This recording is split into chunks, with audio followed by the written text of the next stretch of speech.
So let us start with today's topic, that is triangle law of vector addition. Triangle law of vector addition. Triangle law of vector addition. ठीक है. अच्छा, जैसे parallelogram law of vector addition था, वैसे ही triangle law of vector addition भी है. Triangle law क्या कहता है, लिख लीजिए, पहले स्टेटमेंट लिख लीजिए. It states that if two vectors are represented in magnitude and direction, if two vectors are represented in magnitude and direction by two adjacent sides of a triangle, by two adjacent sides of a triangle,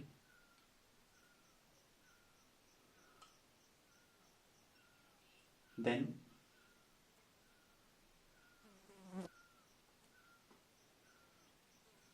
their resultant is represented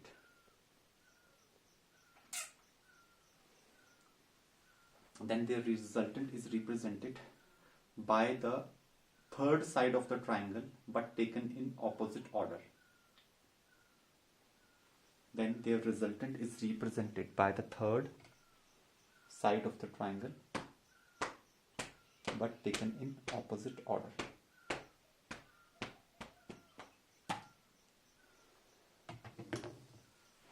ठीक है. जैसे मान लो ये हमारे पास एक vector है, this is vector A, और ये हमारे पास दूसरा वेक्टर है, this is vector B. They are different vectors, they have got different directions as well.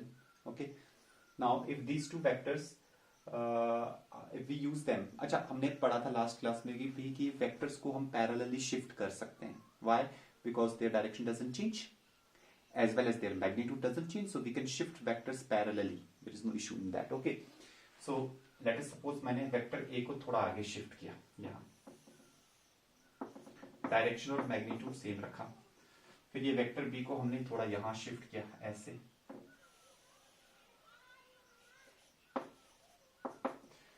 अब देखो वेक्टर ए ऐसे, वेक्टर बी ऐसे. Now you can see that clearly that there is a possibility of formation of a triangle, जो कि यहां पर नहीं थी बट यहां पर तो है ना. So let us form a triangle. Triangle की तीन साइड्स होती है, दो साइड्स ऑटोमेटिकली आपको दिख रही, तीसरी साइड बना दो. तो हम ये तीसरी साइड बना दी.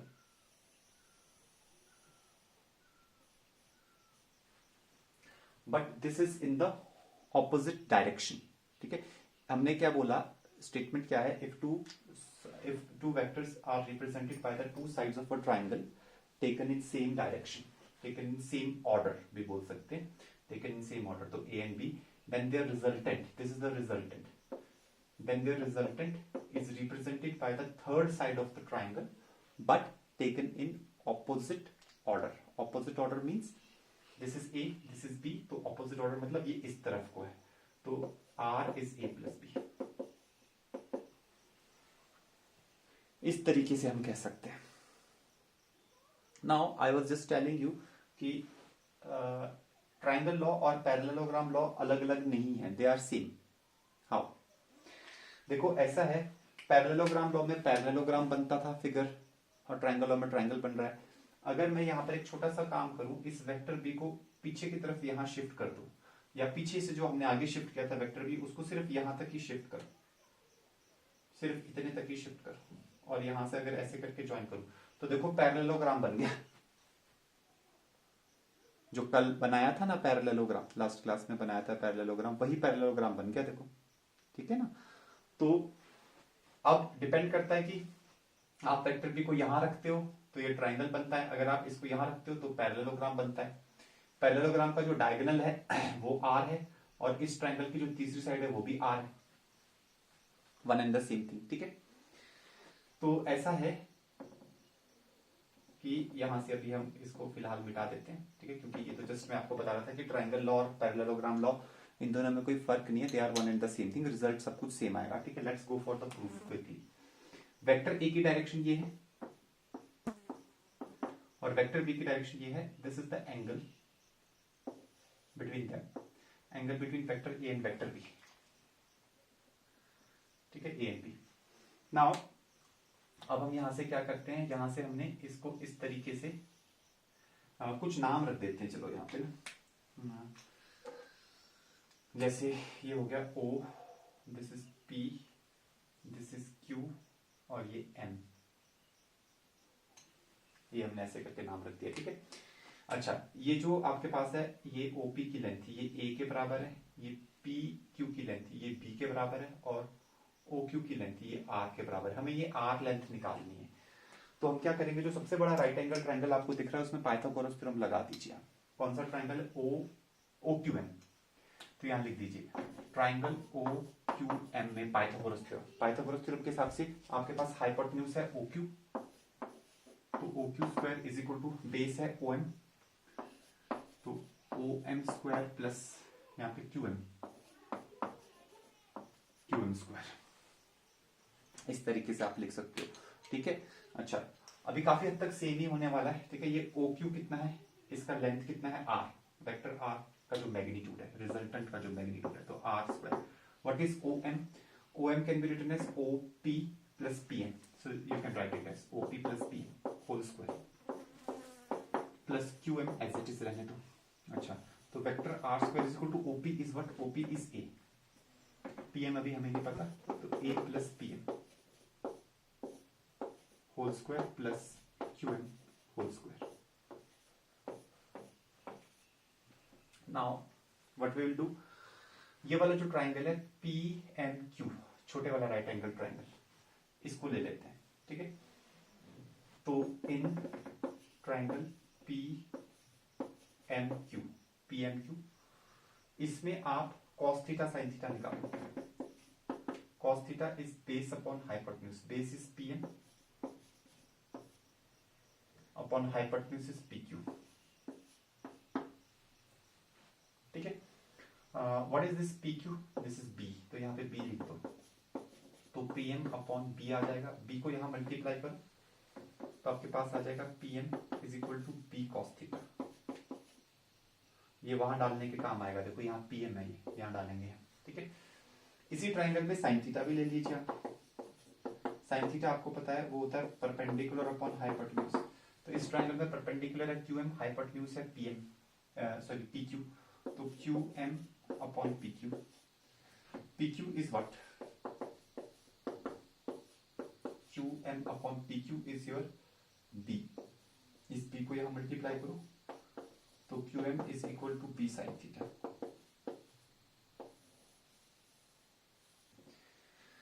ठीक है, इसको इक्वेशन 1 कहिए थोड़ी देर के लिए, इसको इक्वेशन 2 कहिए, इसको इक्वेशन 3 कहिए। इक्वेशन 2 और 3 से हम PM और QM की वैल्यू फर्स्ट इक्वेशन में सब्स्टिट्यूट करते हैं और उसको फिर सिंप्लीफाई करेंगे, ठीक है। तो लिखो substituting 2 and 3 in 1, substituting equation 2 and 3 in 1, ठीक है। 2 में है PM की वैल्यू यहीं डालना, ठीक है ना। तो देखो क्या बनेगा हमारे पास बनेगा लेफ्ट हैंड साइड में R square is equal to A plus PM की जगह B cos थीटा ही डालिए आप, तो B cos थीटा डाला होल स्क्वायर प्लस QM की जगह B sin थीटा ही डालो आप, तो यहाँ पे B sin थीटा ही डालो होल स्क्वायर भी रखो। अब आप इसको सिंप्लीफाई करो जितना आप कर सकते हो, ठीक है। लास्ट क्लास के जैसा ही सिंप्लीफिकेशन है, कोई ऐसे नया सिंप्लीफिकेशन नहीं है।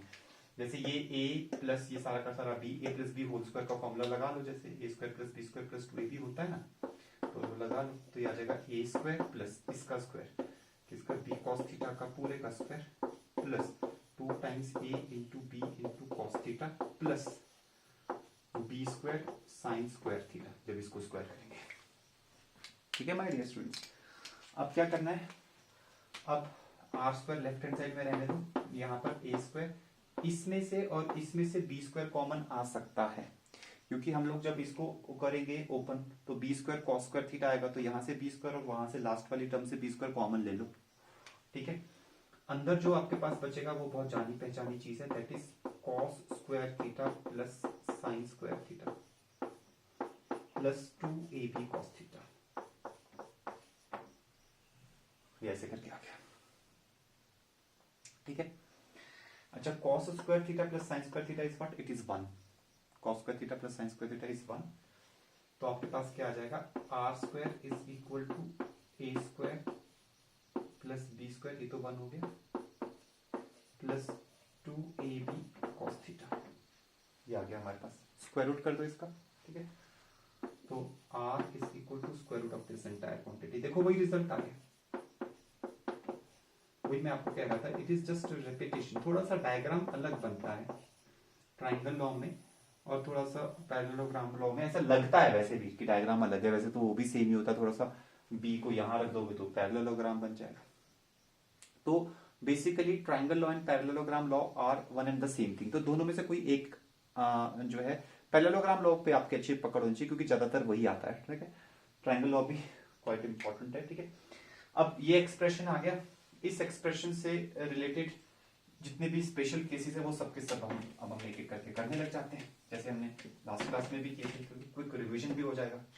जैसे सबसे पहला पॉइंट हमने ये किया था कि भाई ये रिजल्टेंट मैक्सिमम कब होगा, ज्यादा से ज्यादा कब होगा, ये मैक्सिमम रिजल्टेंट क्या होगा, for R max, for maximum resultant angle theta should be equal to sorry cos theta should be equal to, cos theta should be equal to 1, cos theta जो है वो 1 होना चाहिए, और cos थीटा 1 कब होता है, जब थीटा जो होता है दैट इज 0, ठीक है। समीरा याद आ रहा है, theta is equal to 0 degree, 0 degree मतलब व्हाट, कि these two vectors are parallel, okay Samira,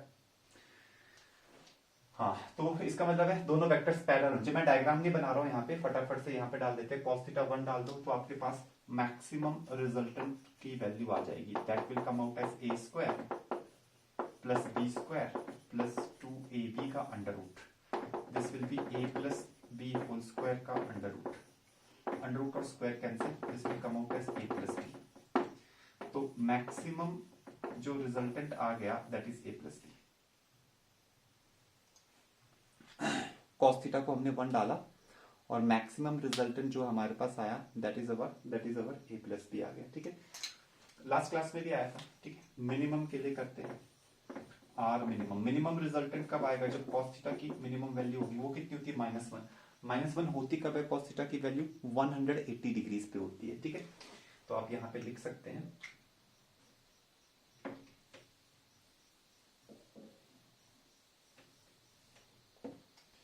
cos theta -1 है when theta is equal to 180 degrees, theta 180 degrees होने का मतलब क्या हुआ, वेक्टर ए और वेक्टर बी दोनों एंटी पैरेलल ऑपोजिट डायरेक्शन में होंगे, यही मतलब हुआ।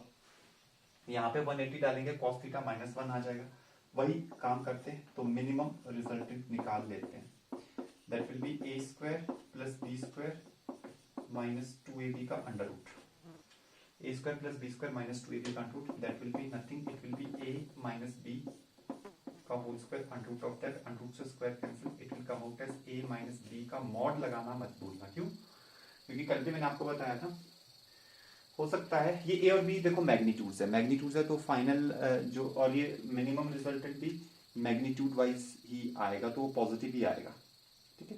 तो इसलिए मॉड लगाना चाहिए यहाँ पे, ठीक है।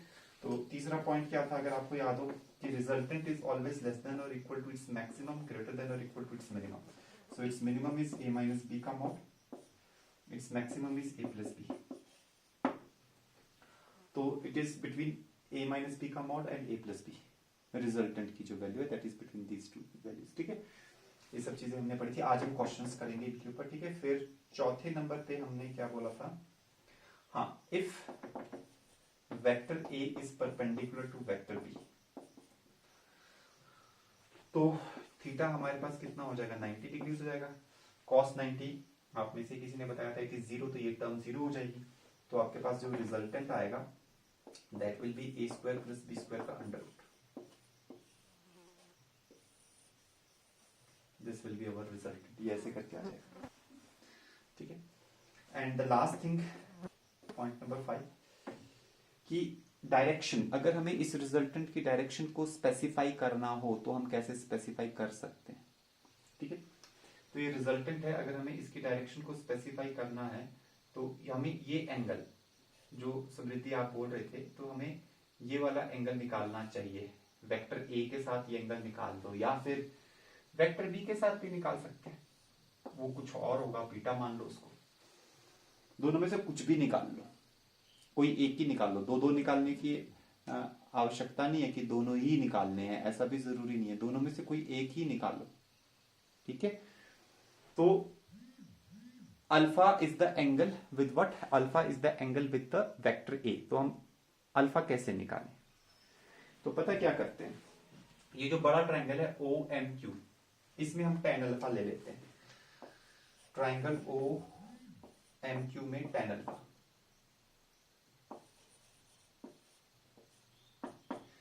tan अल्फा क्या होता है? परपेंडिकुलर अपॉन बेस होता है। परपेंडिकुलर इज क्यूएम,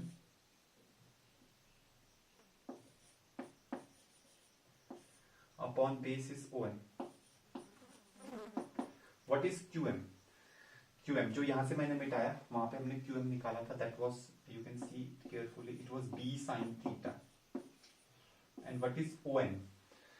देखो ओएम यहां था, हमने ओपी प्लस पीएम लिखा। OP is A and PM हमने वहां पे निकाला हुआ है, that is A plus, that is B cos theta. So tan alpha is equal to B sine theta divided by A plus B cos theta. तो समृद्धि ये हम एंगल क्यों निकाल रहे हैं, मैं आपको अच्छे ढंग से स्पेसिफाई कर देता हूं यहाँ पे। क्योंकि हमारे को अगर ये एंगल निकाल दिया हमने, ये एंगल निकाल दिया tan अल्फा, यहाँ से फिर tan उस तरफ ले जाके tan इनवर्स भी लिख सकते हैं हम, ठीक है। यहाँ लिख देता हूँ बेशक मैं। ये एंगल अगर हमने निकाल दिया तो इसका मतलब है कि हमने ये बता दिया कि रिजल्टेंट वेक्टर ए के साथ कितना एंगल बना रहा है। तो उस एंगल की सहायता से हम रिजल्टेंट का डायरेक्शन स्पेसिफाई कर सकते हैं। किसी भी वेक्टर का डायरेक्शन स्पेसिफाई करना है तो हमें पता होना चाहिए ना कि वो कितना एंगल बना रहा है किसी एक स्पेसिफिक डायरेक्शन के साथ, वो चीज पता होनी चाहिए, ठीक है। तो बस वही चीज हम ढूंढ रहे हैं कि वेक्टर ए के साथ ये कितना एंगल बना रहा है, तो वो ढूंढने का ही प्रोसेस है ये। तो अल्फा इज इक्वल टू, ये tan को उधर ले जा सकते हैं, इसको लिखने का तरीका ये होता है, tan inverse of b sin theta upon a plus B cos theta. इस तरीके से इसको लिखा जाता है। This is how do we write it, okay. अगर कभी बीटा की बात आ जाए तो वो भी मैंने आपको बताया था, बीटा कैसे निकालते हैं। आप एक ही फॉर्मूला याद करना, या तो tan अल्फा के लिए या tan बीटा के लिए कोई एक फॉर्मूला याद करो, बाकी फिर दूसरा खुद ब खुद आता है। कैसे आता है? मैंने आपको बोला था ए और बी को आपस में इंटरचेंज करो। यहाँ पे tan इनवर्स रहने दो, जहां पे बी है वहां पे लिखो a साइन थीटा, और जहां पे a है वहां लिखो b plus a cos theta. बस इतनी आसानी से आ जाता है। दोनों एंगल निकालने की कोई आवश्यकता नहीं है, ठीक है। जरूरत नहीं पड़ेगी, हमेशा एक की जरूरत पड़ती है, दोनों में से एक। लेकिन वो एक्स्ट्रा ही मैं बता रहा हूं ताकि आपको पता रहे कि कभी वो निकालना है, कभी वो निकालना है, ठीक है। Samriddhi, any doubt still in this point? If you have any doubt you can ask me. Is it fine? Okay, ठीक है, नाइस। तो ये हमारे पास सारा का सारा हो गया। This is all about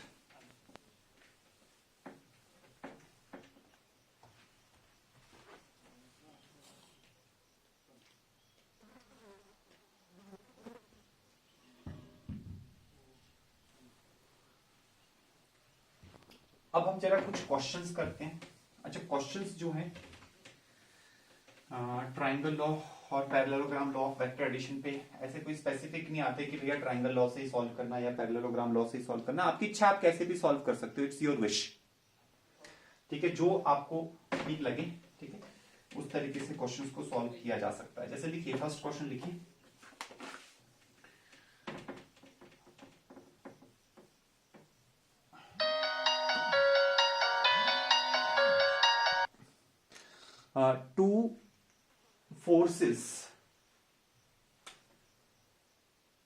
two forces having magnitude in the ratio of 3:5.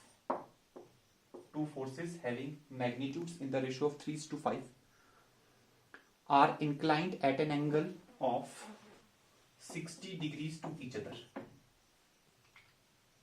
are inclined at an angle of 60 degrees to each other and their resultant is 35 newtons.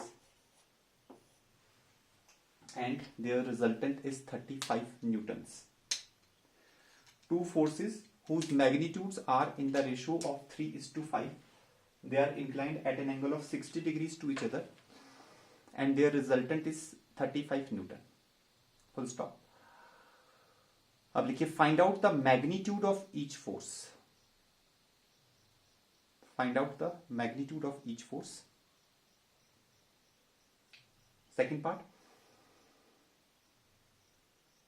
Find the angle made by resultant. Find the angle made by the resultant with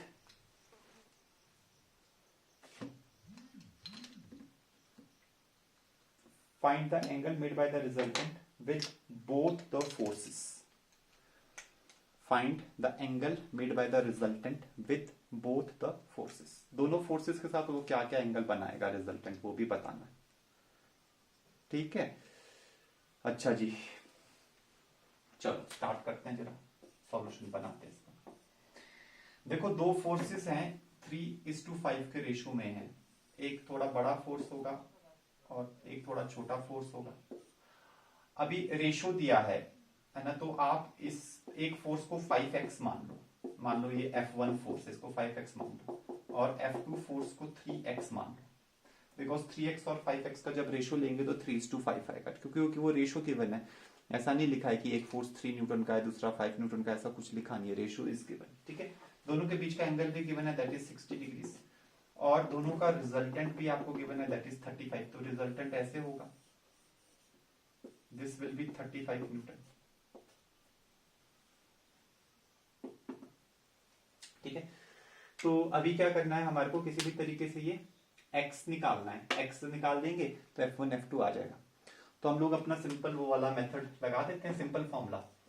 resultant is equal to what, a square plus B square plus 2ab cos theta. ये लगा दीजिए सब लोग.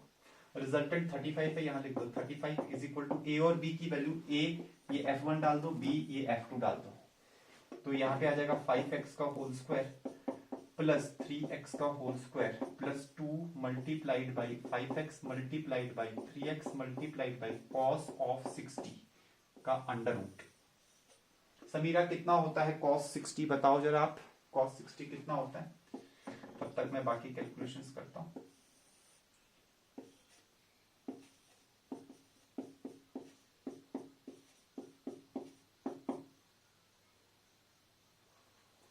It is 1/2. 1/2 होता है. याद कर लो, चीजें याद कर लो भाई. cos 60 is 1/2. तो ये आ जाएगा 2 इंटू 5 3 सा 15x स्क्वायर और यहाँ पे आ जाएगा 1/2. 2 से 2 कैंसिल कर दो. तो यहाँ पे आ जाएगा 35 is equal to 25 plus 9 makes 34. 34 plus 15 gives you 49. 34 plus 15 gives you 49. तो 49x स्क्वायर आ जाएगा under root of this. So ultimately you will have 35 is equal to, यहाँ पे आ जाएगा 7x. तो 35 upon 7 कर लो, तो x will be 35 upon 7. 35 upon 7 gives you 5. So the value of x is 5. Simple. हमने x निकाल लिया. I hope calculations are quite clear. ठीक है. Otherwise you can solve yourself as well. Calculations आप खुद भी कर सकते हो. अब यहाँ पे फोर्स F1 निकालो, तो F1 फोर्स जो बड़े वाला है वो आएगा 5x. 5x means 5 into 5. 5 into 5 means 25 newton आ जाएगा. दूसरा फोर्स भी आ जाएगा F2, that is 3x. 3x means 3 into 5. 5 3 सा 15 न्यूटन. ये दो फोर्सेज आ गए, एक 25 न्यूटन और एक 15 न्यूटन.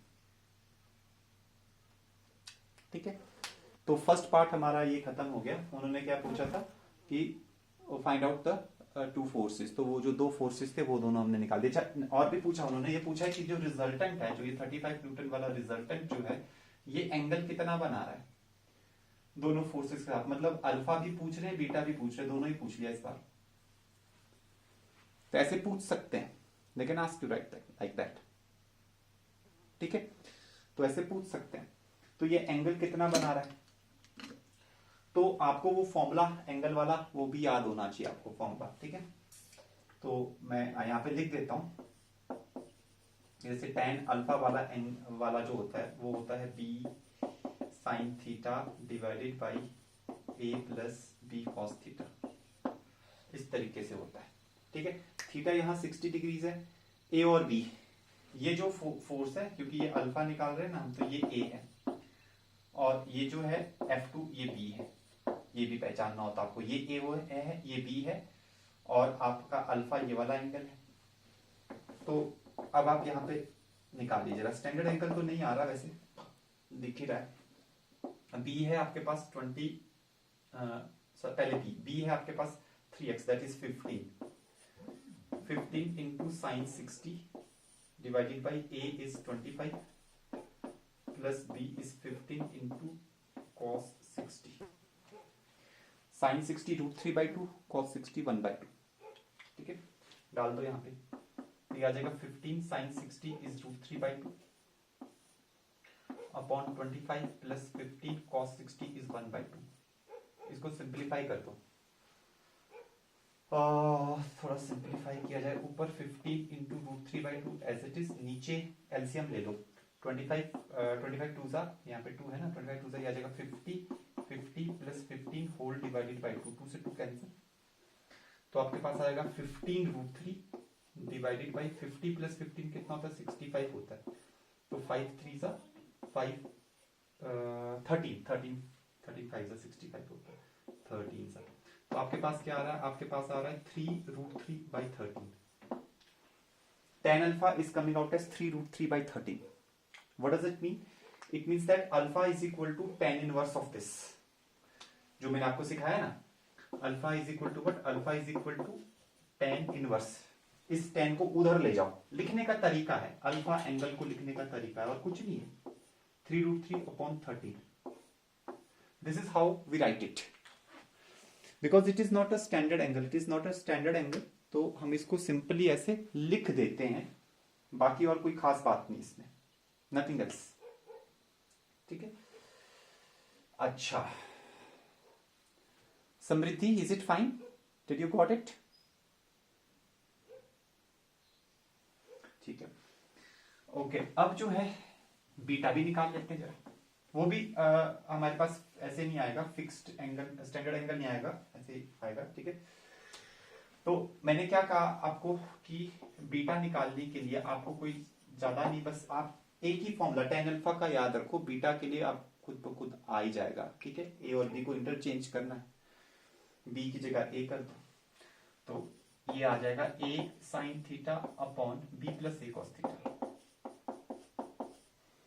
ये आप tan बीटा ले लीजिए। अच्छा a क्या है, a है 25 और b है 15, ठीक है, और थीटा है 60, तो यहाँ पे आप लिख दीजिए 25 sine 60 divided by b is your 15 plus 25 cos 60, तो आपके पास आ जाएगा tan beta is equal to 25 sine 60 is √3/2 divided by 15 plus 25 upon cos 60 is 1/2, so you can write it like this 25/2। अच्छा जी, अब कर दो आप simplify,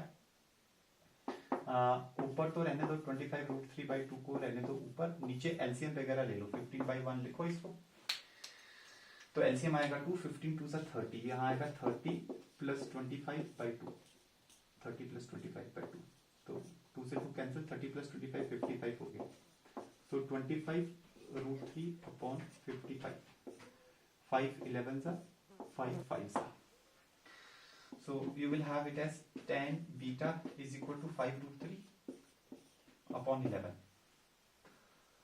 so beta will be tan inverse of 5 √3 upon 11, ऐसे लिख सकते हैं, it is not a standard angle, ठीक है। जैसे tan 45 1 होता है, तो अगर बाई चांस यहाँ आ रहा होता tan beta is equal to 1, तो हम बोलते बीटा इज 45 डिग्रीज, लेकिन स्टैंडर्ड एंगल नहीं है तो tan इनवर्स के रूप में लिखा जाता है, ठीक है। So this is all about the first question, simple. मैंने आपको कुछ नहीं सिखाया, फॉर्मूला कैसे अप्लाई करना है भाई, ये tan वाला फॉर्मूला, फिर वो रिजल्टेंट वाला फॉर्मूला, वो कैसे अप्लाई करना है, ठीक है। पहले तो आप वही सीख लो, वेरी सिंपल थिंग, ठीक है। चलो ऐसा ही एक और क्वेश्चन करते हैं जरा, लिखिए नेक्स्ट क्वेश्चन लिखिए। Two vectors of equal magnitude, two vectors of equal magnitude have their resultant also equal to them.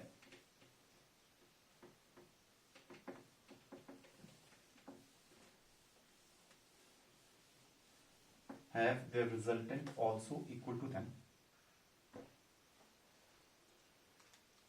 Find out the angle between, find out, Samriddhi, are you writing? Find out the angle between the two vectors. This is a general result. This is general result. इसके बाद आपको ये याद करना होगा, अभी तो मैं क्वेश्चन फॉर्म में करा रहा हूं, but you have to memorise this as a general result. क्या बोल रहे हैं, दो वेक्टर्स हैं, दोनों का मैग्नीट्यूड इक्वल है, उनका रिजल्टेंट का भी उन्हीं के बराबर मैग्नीट्यूड है, तो उन दोनों वेक्टर्स के बीच का एंगल क्या है।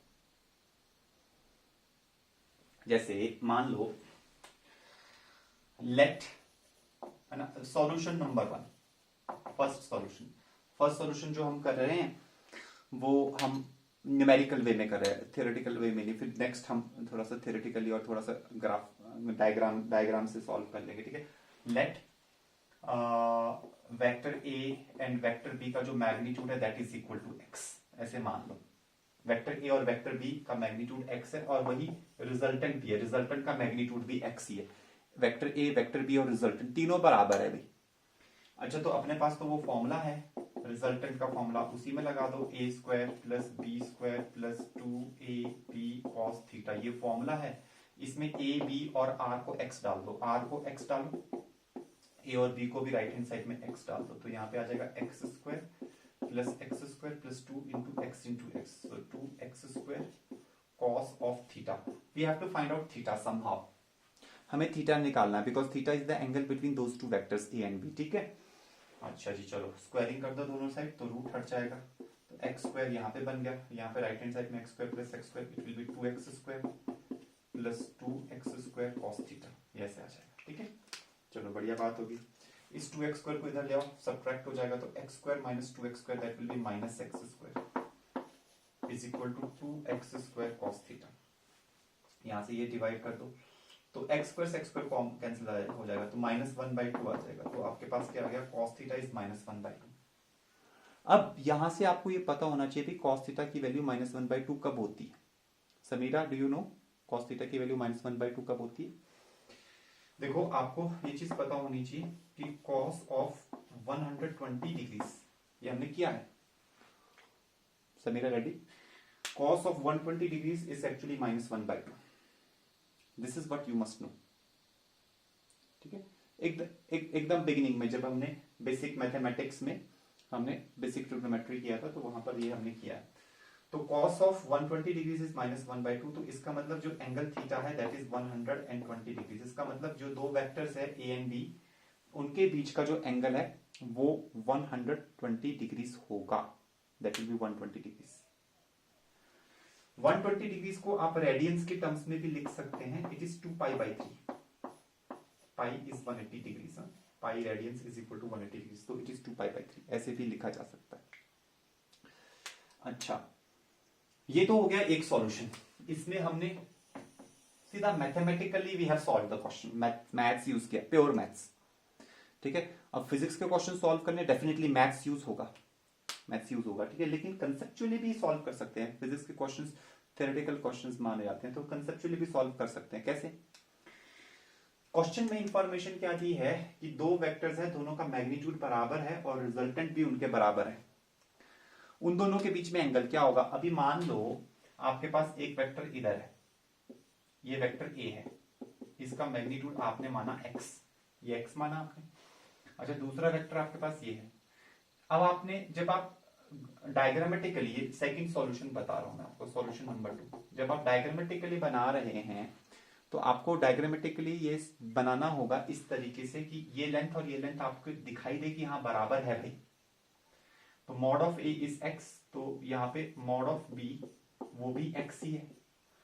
दोनों वेक्टर्स का जो मैग्नीट्यूड है दैट इज x ओनली।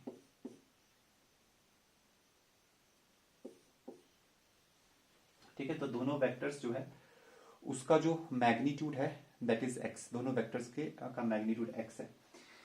और इनका रिजल्टेंट, जब हम इनका रिजल्टेंट बनाएंगे तो क्या वो इन्हीं के बराबर बन जाएगा? क्या कभी नहीं बन पाएगा, क्योंकि रिजल्टेंट तो भैया ऐसे है, ये तो दिख ही रहा है तुम्हें, तो ये तो लंबा बनेगा, लेकिन इनका रिजल्टेंट भी इनके बराबर ही बनाना है।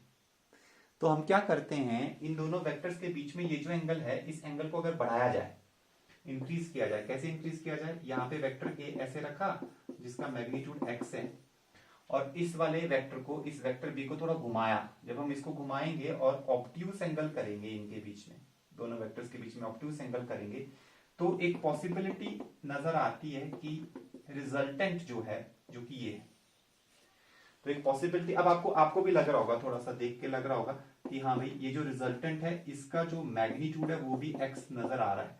वेक्टर ए का मैग्नीट्यूड भी x है, वेक्टर बी का मैग्नीट्यूड भी x है, और रिजल्टेंट का मैग्नीट्यूड भी x आ रहा है। तो diagrammatically this is the exact situation that we are in search of. ठीक है, यही हमारी एग्जैक्ट सिचुएशन है, क्योंकि यहां पर दोनों वेक्टर्स और रिजल्टेंट तीनों का बराबर मैग्नीट्यूड आ रहा है। सबसे पहली बात ये आ गई आप समझ में। ठीक है, अच्छा अब हम यहाँ पैरेललोग्राम की प्रॉपर्टीज लगाते हैं। मैंने आपको कहा था ना पैरेललोग्राम की प्रॉपर्टीज यूज होती है। वो क्या होती है, opposite sides are equal and parallel. पता ही आपको, अगर ये x है तो ये भी x, अगर ये x है इसके ऑपोजिट साइड ये भी x, क्योंकि opposite sides are equal and parallel. ठीक है, अच्छा और क्या प्रॉपर्टीज लग सकती है, देखो अगर मैं इस ट्राइंगल को लूं तो तीनों साइड्स बराबर, x x x, ये तीनों साइड्स बराबर, और इस अगर तीनों साइड्स बराबर तो ये ट्राइंगल क्या हो गया, इक्विलेटरल। वैसे ही ये वाला ट्राइंगल, इसमें भी ये x ये x ये x, तीनों साइड्स बराबर, तो ये ट्राइंगल भी इक्विलेटरल हो गया। दोनों ट्राइंगल्स इक्विलेटरल हो गए। इक्विलेटरल ट्राइंगल के सभी एंगल्स कितने होते हैं, 60 60 60 होते हैं। ठीक है समीरा, तो ये एंगल कितना हुआ समीरा, ये हो जाएगा 60 डिग्री। ठीक है, और ये वाला एंगल भी 60 हो जाएगा, क्योंकि दोनों ट्राइंगल कैसे हैं, दोनों both the triangles are equilateral triangle, तो 60 60 हो गए। तो बस क्वेश्चन खत्म, क्वेश्चन इज ओवर। आपको ए और बी के बीच का टोटल एंगल पूछा है, तो that is 120, 60 + 60 is 120, that's it. कोई इक्वेशन सॉल्व नहीं करनी जैसे यहां सॉल्व करनी थी इक्वेशन, कुछ नहीं करना, आप बस एक डायग्राम बना लो। सही डायग्राम सही होना चाहिए। अगर आपका डायग्राम सही है और अप टू द स्केल बनाना है डायग्राम, मतलब बनाएंगे तो रफ ही ऑफ कोर्स, है ना, ऐसे नहीं कि, लेकिन जैसे ये लेंथ जितनी बनाई उतनी ही लेंथ ये हो, और ये भी लगभग, ये तीनों लेंथ लगभग बराबर बराबर लग रही हो, फील आ रही हो, मतलब, है ना। Physics is all about feeling, you have to feel the subject. तो अगर आपको ये फील आ रही है कि हाँ भाई ये तीनों के तीनों जो है बराबर लेंथ हैं, उसके बाद आप सॉल्व कर दो इसको। अभी बताओ, ये वाला ऊपर से तो नहीं निकल गया ये वाला सॉल्यूशन, किसी को कुछ पूछना है इसमें तो पूछो भाई। थोड़ा शॉर्ट है ये, but it is quite important, ये बताना जरूरी है। Samira, is it fine to you, did you got it? Okay good. Samriddhi, what about you?